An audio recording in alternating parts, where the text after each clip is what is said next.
आज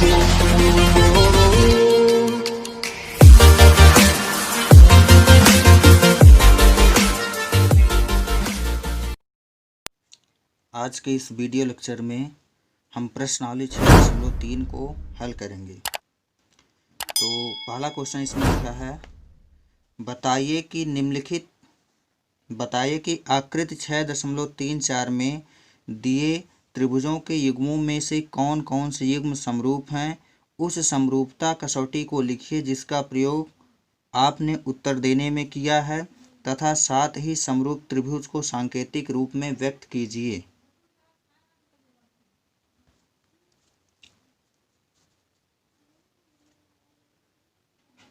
तो आइए पहला क्वेश्चन इसका है, पहले का पहला वाला, इसमें दिया है त्रिभुज ए बी सी और त्रिभुज पी क्यू आर। अब ये दोनों चेक करना कि समरूप त्रिभुज हैं या नहीं। तो हम देख रहे हैं कोण ए कोण पी के बराबर है, कोण ए कोण पी के बराबर है और कोण बी कोण क्यू के बराबर है, कोण बी कोण क्यू के बराबर है। दोनों कोण 80 अंश हैं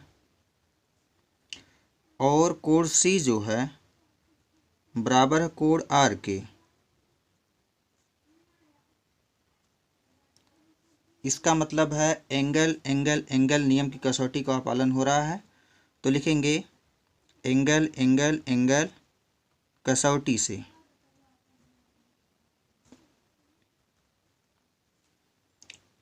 अब कोण ए कोण पी के बराबर है, तो यहाँ पर लिखेंगे त्रिभुज और यहाँ भी त्रिभुज बनाएंगे। यहाँ लिखेंगे ए और यहाँ लिखेंगे पी, यहाँ लिखेंगे बी, यहाँ लिखेंगे क्यू, यहाँ लिखेंगे सी और यहाँ लिखेंगे आर। यहाँ समरूपता का चिन्ह लगा देंगे तो ये आंसर हो जाएगा। अब दूसरा वाला क्वेश्चन है, इसमें भुजाएं दी गई है और चेक करना दोनों समरूप हैं या नहीं।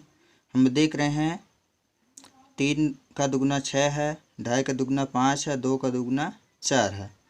तो यहाँ पे लिखेंगे 3 का दुगुना 6 है, तो इसका मतलब ये हो जाएगा ए सी अपान पी क्यू बराबर 3/6 बराबर 1/2 हो जाएगा। फिर देखेंगे बी सी अपान पी आर बराबर 2.5/5, ये हो जाएगा 1/2। फिर देखेंगे यहाँ पर ये वाला ए बी, भुजा A B upon Q R. तो ए बी का मान जो दिया यहाँ पर है 2/4 बराबर 1/2। हम देख रहे हैं यहाँ पर सभी भुजाएं क्या हैं, समानुपाती हैं। तो साइड कसौटी से साइड कसौटी से साइड समरूपता कसौटी है। तो इस कसौटी से दोनों त्रिभुज क्या हो जाएंगे, समरूप हो जाएंगे। इसलिए अब देखना है कि कौन सा बिंदु कहाँ पर कैसे लिखा जाएगा। अब देख रहे हैं ए सी अपान पी क्यू, ए सी के सम्मुख या बी सी के सम्मुख कोण जो है ए है, तो यहाँ पर पहले लिख लेंगे त्रिभुज, यहाँ ए, फिर यहाँ भी त्रिभुज बना लेंगे। 2.5 के सामने का कोण ए है और 2.5/5 है, तो पी आर के सम्मुख जो कोण है वो क्यू है, तो यहाँ पे लिखेंगे क्यू। उसके बाद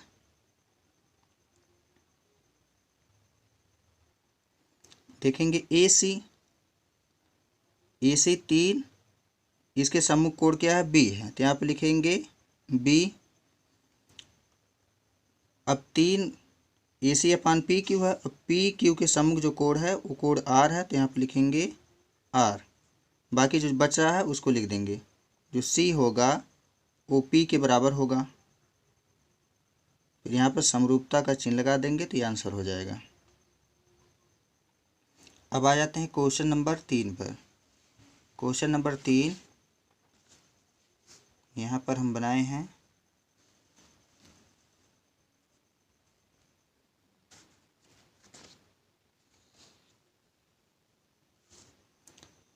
इसमें त्रिभुज LMP और DEF भुजाएं दी गई है। चेक करना है कि ये दोनों समरूप होते हैं या नहीं।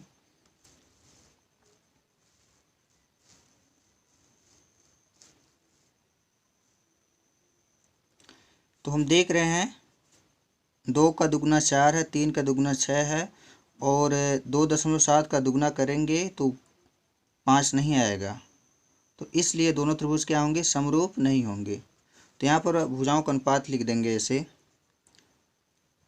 MP अपान DE बराबर 2/4 बराबर 1/2। फिर ELP अपान DF बराबर हो जाएगा 3/6 बराबर 1/2। और तीसरी कंडीशन जो इसमें है, LM या ML अपान EF बराबर 2.7/5। तो हम देख रहे हैं ये दोनों अनुपात बराबर आ रहा है, जबकि ये वाला अनुपात बराबर नहीं आ रहा है। तो फिर लिख देंगे यहाँ पर, इसलिए दोनों त्रिभुज समरूप नहीं हैं। अगर तीनों अनुपात बराबर आ जाता तो साइड कसौटी से दोनों त्रिभुज समरूप होते। तीनों अनुपात बराबर नहीं आ रहे तो इसका मतलब ये समरूप त्रिभुज नहीं है। क्वेश्चन नंबर 4 है, पहले का क्वेश्चन नंबर 4। इसमें दिया त्रिभुज LMN और त्रिभुज PQR चेक करना दोनों समरूप हैं या नहीं। तो हम देख रहे हैं कोण M जो बराबर है, कोण M बराबर है कोण Q के। कोण M बराबर कोण Q, क्योंकि ये भी 70 है, ये भी 70 है। फिर अब इसके संलग्न भुजाओं का अनुपात देखते हैं, बराबर है। अब हम देख रहे हैं ML 5 का दुगना 10 है, 2.5 का दुगना 5 है। ML upon QR equal to 5/10 is equal 1/2।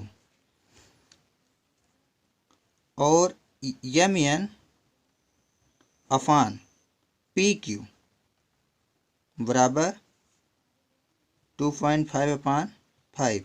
तो यह जाएगा 1/2। अब हम देख रहे हैं दो भुजाओं का अनुपात बराबर है, दो भुजाओं का अनुपात बराबर है और उनको अंतर्गत करने वाला कोण भी बराबर है। तो इसलिए साइड एंगल साइड कसौटी से, साइड एंगल साइड कसौटी से दोनों त्रिभुज क्या होंगे, समरूप होंगे।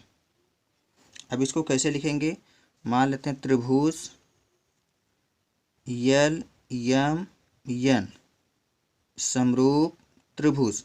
अब चेक करना है कोण L किसके बराबर होगा। 2.5 के सम्मुख भुजा जो 2.5 है, इसके सम्मुख कोण L है और जो 2.5 का अनुपात है PQ, भुजा PQ के सम्मुख जो कोण होगा उसी के बराबर होगा। भुजा PQ जो है, भुजा PQ के सम्मुख कोण R है, तो यहाँ पर लिखेंगे R। फिर M चेक करना है, कोण M जो है कोण Q के बराबर है, तो यहाँ पर लिख देंगे Q। और N जो है, जो बचा है इसमें उसके बराबर होगा, वो P के बराबर होगा। तो ये आंसर हो जाएगा। क्वेश्चन नंबर 5 में इसमें दिया है कोण A जो है कोण F के बराबर है। कोण A बराबर कोण F, दोनों 80 अंश हैं। और इसमें के एक भुजा देख रहे हैं AB upon FD, AB upon FD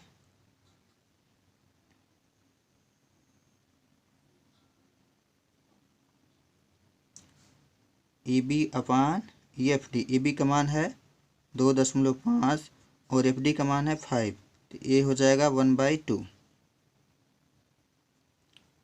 उसके बाद ए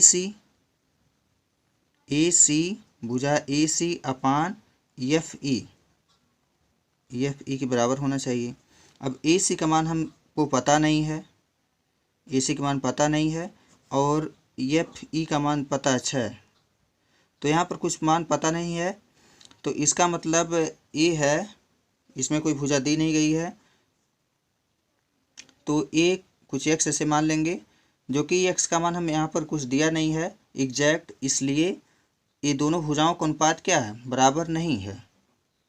ज़रूरी नहीं है कि अगर यह 6 है तो यह 3 होगा, जबकि 3 BC दिया है, तो यहाँ पर अगर 3 जो यहाँ पर दिया 3 भुजा ए होती तो ये समरूप हो जाता, जबकि 3 भुजा BC दी गई है, जो इस कोड को अंतर्गत करने वाली भुजाएं नहीं हैं, इसलिए यह त्रिभुज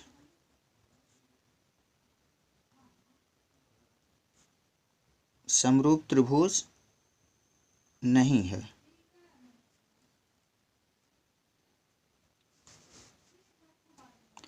क्वेश्चन नंबर 6, इसमें दिया है त्रिभुज डी ई एफ और त्रिभुज पी क्यू, चेक करना दोनों समरूप है नहीं, और इसमें देख रहे हैं कोण ई जो हो कोण क्यू के बराबर है और ये दोनों कोण बराबर नहीं है, तो सबसे पहले इस कोणों को हम ज्ञात कर लेंगे। इस वाले त्रिभुज का कोण एफ और इस वाले त्रिभुज का कोण पी ज्ञात कर लेंगे, तो उसके बाद देखेंगे कि दोनों समरूप हैं या नहीं।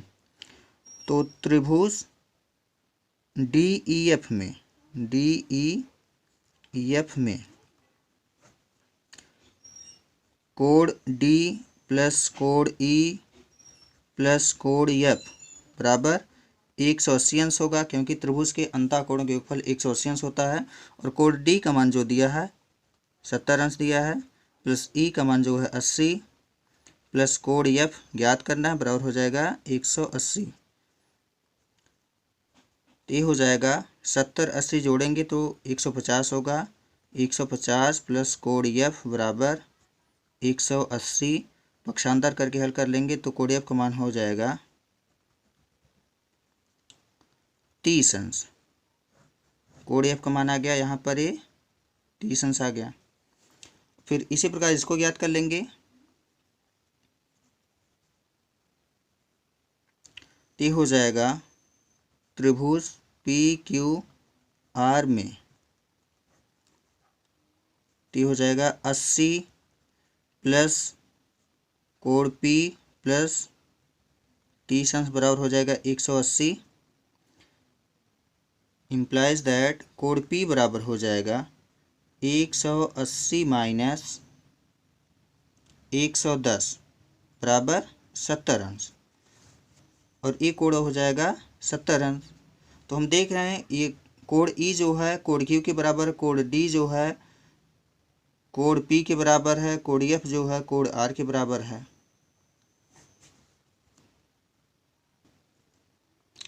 इसलिए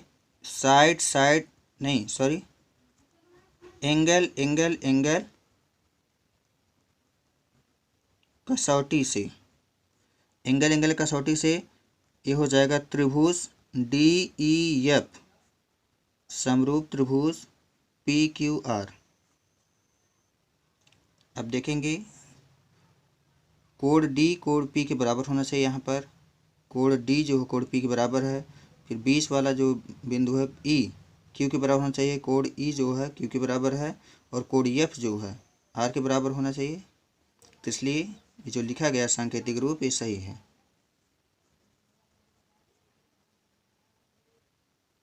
क्वेश्चन नंबर 2, आकृति 6.35 में त्रिभुज ओ डी सी समरूप त्रिभुज ओ बी ए कोण बी ओ सी बराबर 125 अंश और कोण सी डी ओ बराबर 70 अंश है, तो कोण डी ओ सी कोण डी सी ओ और कोण ओ ए बी ज्ञात कीजिए।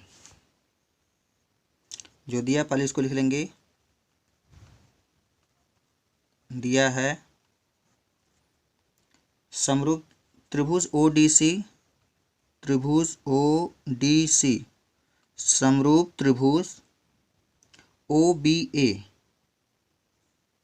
ओ बी ए, अर्थात त्रिभुज ओ डी सी समरूप त्रिभुज ओ बी ए।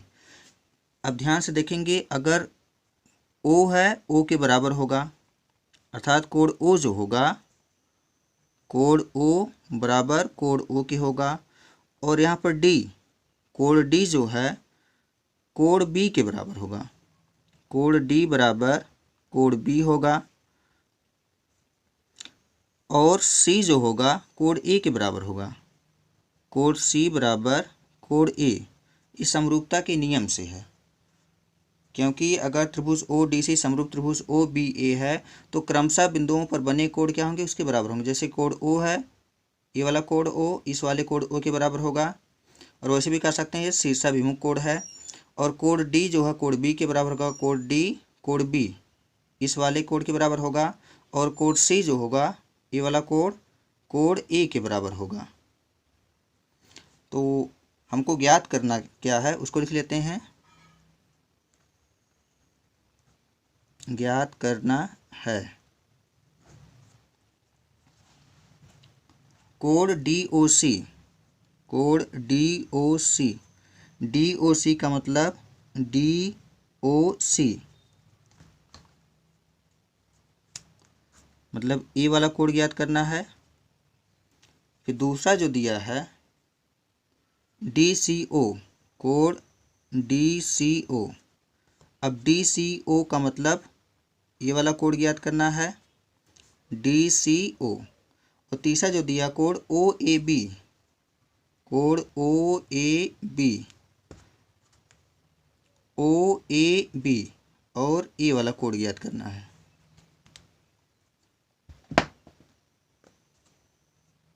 तो आइए इसको हल करते हैं।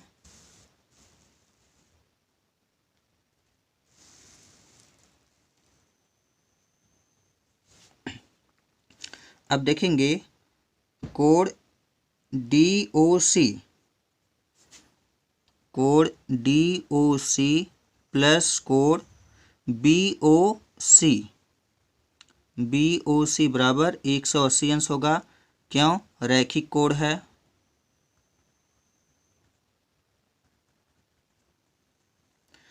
अब बी ओ सी का मान दिया 125 अंश, तो कोण हो जाएगा कोण डी ओ सी प्लस 125 बराबर 180 होगा।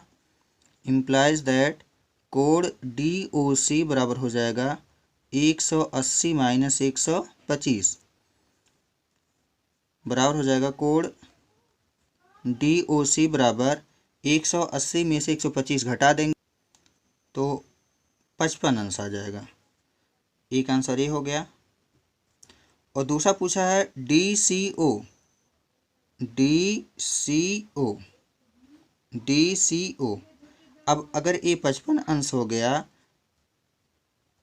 तो त्रिभुज डी सी ओ में त्रिभुज का नियम लगा देंगे, तो ये हो जाएगा त्रिभुज डी ओ सी में,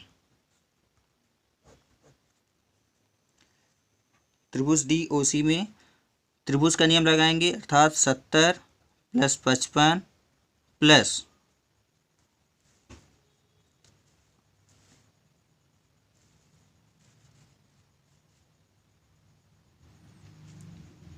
प्लस कोण डी सी ओ, कोण डी सी ओ बराबर हो जाएगा 180 अंश।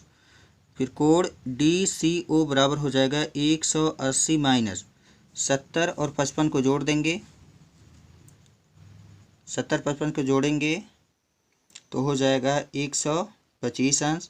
फिर अब घटा देंगे तो हो जाएगा कोण डी सी ओ बराबर 180 में से 125 घटाएंगे तो यह भी आ जाएगा 55 अंश। अब ए वाला कोण भी कितना आ गया, 55 अंश आ गया, ए भी आ गया 55 अंश। अब कोण सी जो होगा कोण ए के बराबर होगा, यहाँ पर देखेंगे कोण सी जो कोण ए के बराबर है, अर्थात कोण ओ ए बी भी बराबर किसके होगा, 55 अंश ही होगा। चूंकि कोण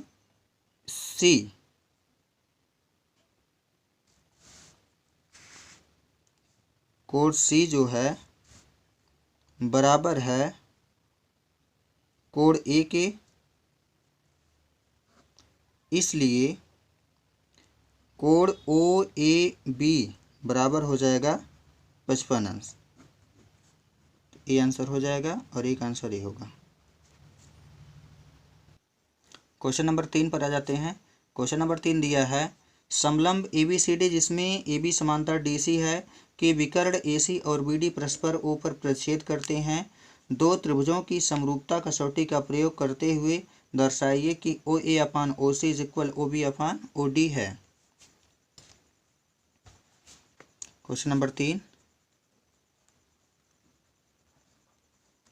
तो सबसे पहले एक समलंब बना लेंगे।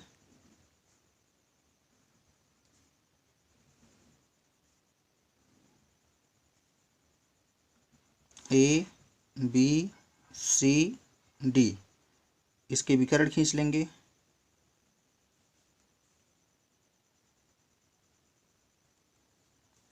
विकर्ण परस्पर बिंदु O पर प्रतिच्छेद करते हैं और इसमें जो दिया भुजा AB समांतर DC के, तो जो ज्ञात है पहले उसको लिख लेंगे।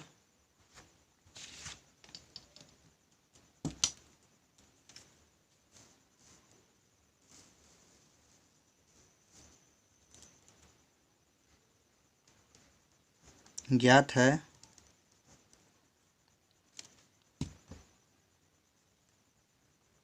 समलंब ABCD एवं AB समांतर DC, इतना पता है। और सिद्ध करना है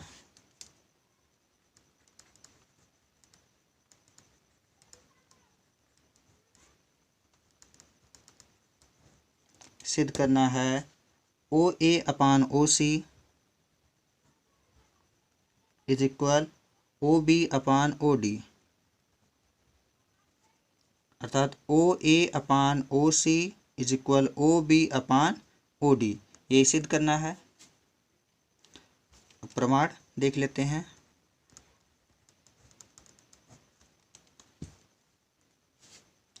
त्रिभुज OAB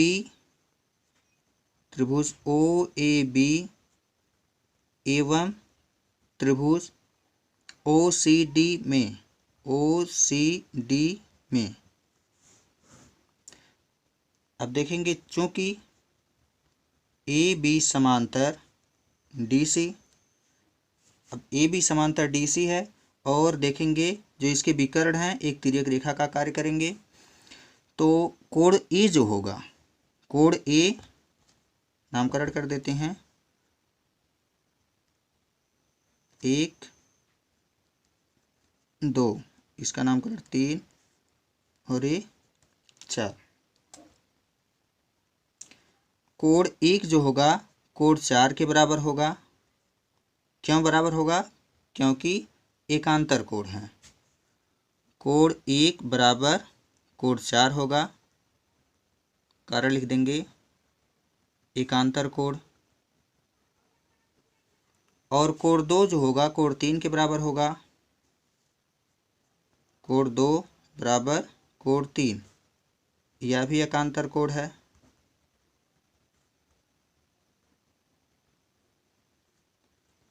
और वैसे शीर्षाभिमुख कोण है। अब जरूरी नहीं है कि तीनों बराबर करें, 2 बराबर होगा, तीसरा अपने आप बराबर होगा। तो लिखेंगे एंगल कसौटी से, एंगल हम यहाँ पर एंगल ही लिख रहे हैं। क्यों? क्योंकि हम 2 कोण ही बराबर किए हैं यहाँ पर। तो एंगल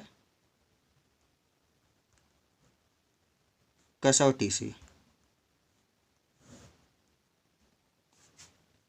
अब कोण A कोण C के बराबर है, तो यहाँ पे लिखेंगे त्रिभुज, यहाँ भी त्रिभुज बना लेंगे A, यहाँ लिखेंगे C।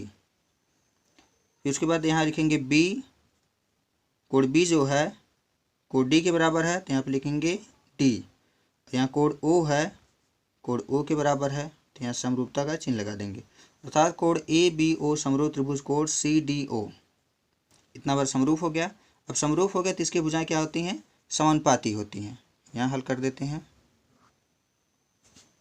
तो ये हो जाएगा कोण 2 कोण 1 जो है कोण 4 के बराबर है। 1 के सम्मुख की भुजा क्या है, ओ बी है, तो यहाँ पर हो जाएगा ओ बी अपान कोण 1 कोण 4 के बराबर है, 4 के सम्मुख भुजा ओ डी है, ओ डी बराबर, अब कोण 2 के सम्मुख भुजा ओ ए है, तो हो जाएगा ओ ए अपान, और कोण 2 जो कोण 3 के बराबर है, तो कोण 3 के सम्मुख भुजा ओ सी है, तो हो जाएगा यहाँ पर ओ सी। यही सिद्ध करना था।